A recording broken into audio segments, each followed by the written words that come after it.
मित्रांनो, तलवारीने झालेली जखम कदाचित भरून निघेल, पण शब्दांनी झालेली जखम अनेकदा आयुष्यभर मनात राहते.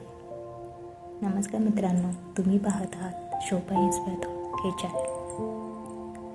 रोज आपण हजारो शब्द बोलतो, पण कधी विचार केला आहे का की या शब्दामध्ये नातं जोडण्याचीही ताकद असते आणि नातं तोडण्याचीही.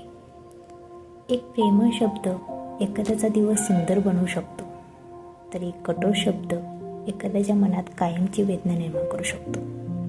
अनेक वेळा आपण रागाच्या भरात काहीतरी बोलून जातो आणि नंतर माझा तसा हेतू नव्हता असं म्हणतो, पण एखादा तोंडातून बाहेर पडलेले शब्द परत घेता येत नाही. विचार करा, जेव्हा कुणी आपल्याला प्रोत्साहन देतं, तू हे करू शकतोस असं म्हणतात, तेव्हा आपल्या मनाला किती आत्मविश्वास निर्माण होतो. आणि जेव्हा कोणी म्हणतं तुझ्याकडून काही होणार नाही, तेव्हा मन किती दुखावतं. शब्द दिसत नाही, पण त्याचा परिणाम खूप खोलवर होतो.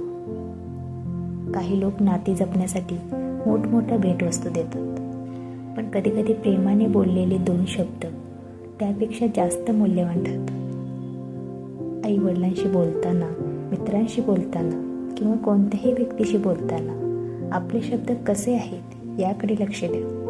कारण एखादी व्यक्ती आपलं बोलणं विसरेल, आपण काय केलं तेही विसरेल, पण आपल्या शब्दाने दिलेला आनंद किंवा झालेली वेदना ती आयुष्यभर लक्षात ठेवेल.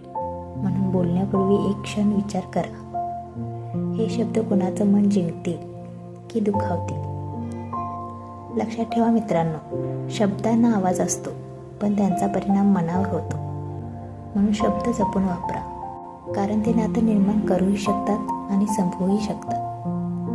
व्हिडिओ आवडला असेल तर लाईक करा, शेअर करा आणि शोभा इन्स्पायर थॉट्सला सबस्क्राईब करायला विसरू नका.